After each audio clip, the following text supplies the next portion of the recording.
नमस्कार दोस्तों, आज हमारे हाथ में एक सैमसंग का फ़ोन है और इसमें है प्रॉब्लम स्लो चार्जिंग की, ठीक है? तो आपके पास भी अगर स्लो चार्जिंग की प्रॉब्लम आ रही है सैमसंग के मोबाइल में, तो ये वीडियो को पूरा ज़रूर देखिएगा, कैसे प्रॉब्लम को हम फाइंड किए हैं और बहुत ही सिंपल तरीके से जो है ये प्रॉब्लम हमारा सॉल्व हो गया है, ठीक है? तो देख सकते हैं यहाँ पे 0.7, 0.8 जो है हमारा चार्जिंग ले रहा है, इससे ज़्यादा ले ही नहीं रहा है, जो कि केबल हमने ओरिजिनल लगा रखा है, उसके बावजूद भी आप समझ सकते हैं कि अगर इस तरीके से चार्ज हो तो काफ़ी समय हमारा लग जाएगा फ़ोन में। अगर फ़ोन को ऑन करके चेक करें तो वहाँ लिख देता है 10 घंटा या 20 घंटा, इस तरीके से उसमें लिख के आ रहा है कि इतना आपका टाइम लगेगा। फ़ोन में ऑलरेडी काम हो चुका है, यहाँ पे एक जम्पर लगाया हुआ है जो कि सब बोर्ड से मेन बोर्ड तक की एक डायरेक्ट बीबस का जो लाइन होता है वो कनेक्टर से कनेक्टर तक जम्पर किया हुआ है। तो ये जो जम्पर किया हुआ है तो इसके लिए हम जम्पर को नहीं करेंगे, ठीक है? जम्पर को देख के हम यहाँ पे छोड़ देते हैं। अब इस तरीके की प्रॉब्लम में सबसे पहले जो प्रॉब्लम हमारा आता है वो है हमारे चार्जिंग कनेक्टर का।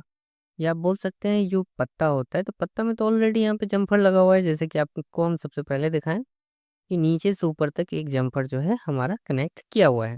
इस जम्पर को खोल के तो हम क्या करेंगे, चार्जिंग कनेक्टर को बदल देंगे। अगर आपके पास भी ये प्रॉब्लम आती है तो सबसे पहले आप एक जम्पर लगा के देखें, क्योंकि जम्पर लगाने से भी बहुत सारे प्रॉब्लम जो है हमारे इस तरीके की प्रॉब्लम सॉल्व हो जाते हैं। और लास्ट में जो है प्रॉब्लम कैसे सॉल्व हुआ इस चीज़ को भी हम देखेंगे इसमें, बहुत ही सिंपल तरीके से हुआ था। यहाँ पे जो कनेक्टर है, ये थोड़ा-सा हमें पुराना जैसा लग रहा था, वाटर डैमेज जैसा, तो हमने सोचा सबसे पहले इसी को चेंज कर देते हैं, ताकि हम जो है कन्फर्म हो सके कि हमारा जो कनेक्टर से प्रॉब्लम है या नहीं है। ऐसा नहीं है कि हम आपको कनेक्टर चेंज करके दिखा रहे हैं, अब वीडियो में ऐसा बना रहे हैं, नहीं, हम सिर्फ़ एक इन्फॉर्मेशन बनाना चाहते हैं कि हमने इसमें क्या-क्या काम करके देखा है। अगर आपके पास भी प्रॉब्लम आता है, तो आप क्या-क्या करके देख सकते हैं। अगर एक से काम नहीं बनता है, तो आप दूसरा ट्राई करें, दूसरा से नहीं बनता है, तीसरा करें, इस तरीके से जो है प्रोसेस को आपको फ़ॉलो करना पड़ता है। अगर आपका जो है देखिए कनेक्टर बदलने से हो जाए तो बेटर है, आपको एक जम्पर लगाने से हो जाए नीचे से ऊपर तो भी बेटर है। इसके बावजूद भी अगर नहीं होता है ओबीपीआईसी को अगर बायपास करना हो तो भी बेटर है। तो यही चीज़ हम इसमें दिखा रहे हैं वन बाय वन। सबसे पहले हमने जम्पर आपको दिखा दिया, इसके बाद यहाँ पे हम करेंगे चार्जिंग कनेक्टर को लगा दे रहे हैं। इससे भी हमारा ये कन्फर्म चेक हो जाएगा कि हाँ, या इससे प्रॉब्लम हो रहा है कि नहीं। इससे प्रॉब्लम नहीं होगा उसके बाद हम चलेंगे ओबीपीआईसी के पास। वहाँ से भी अगर प्रॉब्लम हमारा फाइंड नहीं होता है तो फिर हम दूसरा स्टेप देखेंगे कि क्या कर सकते हैं इसमें।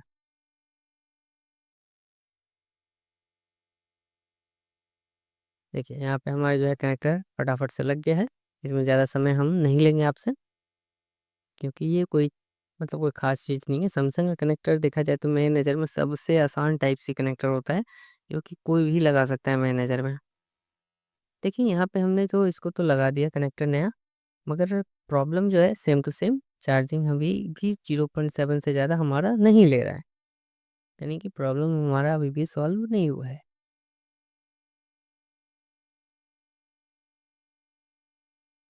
अब हमारा आ गया ओबीपीआईसी की बात। तो ओबीपीआईसी कहाँ लगी हुई है? हमने यहाँ पे जो है डायग्राम के द्वारा देख लिया बोर्नियो में कि यहाँ पे हमारा ओबीपीआईसी लगा हुआ है। तो हम पूरा शील्ड को ना निकालते हुए सिर्फ़ जितनी दूर में ओबीपीआईसी लगी हुई है, हम सिर्फ़ शील्ड को उतनी दूर से कट कर लेते हैं। जिससे कि क्या होगा, हमारा जो है काम भी बन जाएगा और शील्ड भी हमें निकालने की ज़रूरत नहीं पड़ेगी। ठीक है? और इससे भी काम नहीं बनता है तो शील्ड भी हमारा जो है पूरी तरीके से बाहर नहीं निकालने से नुकसान भी कम होगा, क्योंकि शील्ड निकाल देने से भी फ़ोन में जो है देखने में सही नहीं लगता है और मान के चलिए थोड़ा-सा सुरक्षित अनसुरक्षित पे पहुँच जाता है वो। ऐसे तो मैं शील्ड निकाल के वापस से लगा भी देता हूँ, मगर देखिए एक चालू फ़ोन में शील्ड निकाल के लगाना कोई अच्छी बात नहीं है। हो सकता है उसके कारण कोई प्रॉब्लम भी आ सकती है। इस चीज़ को ध्यान में रखना एकदम ज़रूरी है। अगर प्रॉब्लम आ जाती है या फ़ोन डेड हो जाता है तो आप समझ सकते हैं लेने का देने पड़ सकता है, इसको कहते हैं। क्योंकि पहले तो स्लो चार्जिंग हो रहा था और आप फ़ोन ही डेड कर दें तो कस्टमर ये बात को मानेंगे नहीं, बोलेंगे नहीं मेरा तो स्लो ही चार्जिंग हो रहा था और कोई प्रॉब्लम था ही नहीं। यहाँ पे देख सकते हैं नीचे में एक छोटी-सी जो है ओपीपीआई आपको दिख रही होगी। थोड़ा-सा सील्ड कोना का जो है हम साइड से कट करना पड़ेगा, तो उसको कट कर देते हैं। देखिए कट करके लाते हैं इसपे, क्योंकि यहाँ पे मैं कैमरा के सामने कट करने में दिक्कत हो रहा था, इसलिए हमने साइड करके इसको कट किया। देखिए कट करने के बाद एकदम क्लियर लग रहा है। यहाँ पे हमारा वीवस है और यहाँ पे हमारा जो है बीच का जो आईसी है ओबीपी आईसी के बाएँ उसके आगे का हमारा वीवस लाइन है। दोनों वीवस लाइन ही है, बस बीच में एक प्रोटेक्शन है, जो कि प्रोटेक्शन के बाद जो है हमारा लाइन है। तो यहाँ एक जंपर लगाते हैं, इस जंपर को हम लगा देते हैं इस कॉइल पे। और देखिए कई बार ये कॉइल में भी प्रॉब्लम आ सकती है, तो आप कॉइल को डायरेक्टली आगे बढ़ा के लगाएँ। पहले एक बार हम यहाँ से चेक करेंगे, यहाँ से हमारा काम नहीं बढ़ेगा तो कॉइल को जो है बाईपास कॉइल को भी कर देंगे और फिर एक बार चेक करेंगे। ऐसा नहीं है बार-बार हम आपको चेक करके तो नहीं दिखाएँगे क्योंकि उतना समय लेना सही नहीं होता है। तो देखिए जैसे कि मैंने चेक कर लिया, काम हमारा नहीं बना है, अब यहाँ से खोल लेते हैं। अब हम लगाते हैं कॉइल के उस पार तक।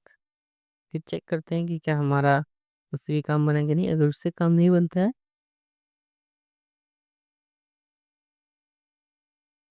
तो हम दूसरा काम करेंगे इसमें। और क्या गज़ब का चीज़ तरीके से ये ठीक हुआ है, अगर आप पूरा वीडियो को देख रहे होंगे तो आप भी सोचेंगे कि हाँ, ये भी हो सकता है। ऐसा भी करने से प्रॉब्लम जो है हमारा सॉल्व हो सकता है। अब वीडियो को अगर आप पूरा नहीं देखते हैं तो उसके लिए मैं कुछ कर नहीं सकता हूँ, आप जाके बीच में फँस जाएँगे फिर, कहीं न कहीं। तो बैटरी का पत्ता खोला हमने देखिए अभी, क्योंकि हमारा प्रॉब्लम सॉल्व नहीं हुआ, हमने लगा के देख लिया। अब जो है यहाँ पे प्रॉब्लम कैसे सॉल्व होगा? जो बीच का जो वायर जो लगा हुआ था, नीचे से ऊपर तक का, वो वायर बहुत ही पतला होने के कारण वोल्टेज सही से पहुँच नहीं पा रहा था। अब मैंने क्या किया है, देखिए यहाँ पे एक मोटा वायर लिया है, जो कि आपको कोई भी हेडफ़ोन के अंदर से मिल जाएगा। चाहे वो नेक बैंड हो, चाहे नॉर्मल हेडफ़ोन हो, उसके अंदर में इस तरीके की वायर होती है मोटी टाइप की।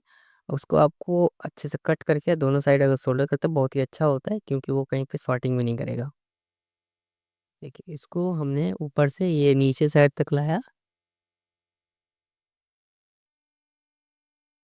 और यहाँ पे सोल्ड कर देंगे। जहाँ पे हमारा सिंगल वायर था, उस सिंगल वायर को हटा के हमने एक देखिए अच्छा खासा मोटा वायर लगाया है। मैंने सोचा चलिए इसको भी ट्राई करके देखते हैं और आप विश्वास नहीं करेंगे, यही काम करने से मेरा काम बन भी गया। आप सोचिए इसके लिए मैंने क्या-क्या किया, चार्जिंग कनेक्टर बदल दिया, ओबीपी आईसी बाईपास करके देखा, नहीं हुआ। अब ओबीपी आईसी को भी हम यहाँ पे क्या कर रहे हैं, देखिए ये जम्पर को भी निकाल देंगे क्योंकि ये जम्पर की अब ज़रूरत ही नहीं है। अब मुझे जो मैंने जो एक बार चेक किया इसको, तो हमारा काम तो एकदम वोल्टेज पकड़ लिया एक बार में। तो ये ओबीपी आईसी को बाईपास करने की कोई ज़रूरत नहीं है, प्रोटेक्शन है, वो बना रहेगा हमारा, वो ज़्यादा बेटर होगा। अगर कोई प्रॉब्लम होती है, कोई शॉर्टिंग होती है, हाई वोल्टेज होता है, तो वो सेफ्टी बना रहेगा। देखिए ये वायर हमने जोड़ा है और अब हम आपको चार्ज में लगा के दिखाते हैं कि क्या हमारा काम बना है कि नहीं बना है। तो ऐसा भी प्रॉब्लम होता है सभी के साथ में। आप सोचेंगे पहले से तो एक ही वही काम किया हुआ है, तो उसको छोड़ देते हैं और जो कि आपको सबसे पहले हमने वायर दिखाया था कि देखिए वायर लगा हुआ है। देखिए 1.3 तक चला गया एम्पीयर। अभी देखिए ये हमारा चार्जिंग का लोगो है, परसेंटेज आ गया 15%। अब देखिए 1.3 तक हमारा चार्जिंग उठा रहा है, सेम केबल है, कुछ भी चेंजेस नहीं। तो आई होप कि वीडियो आपको पसंद आया हो। वीडियो पसंद आया तो प्लीज़ वीडियो को लाइक कीजिए, चैनल को सब्सक्राइब कीजिए। मिलते हैं नेक्स्ट वीडियो में। Thank you so much.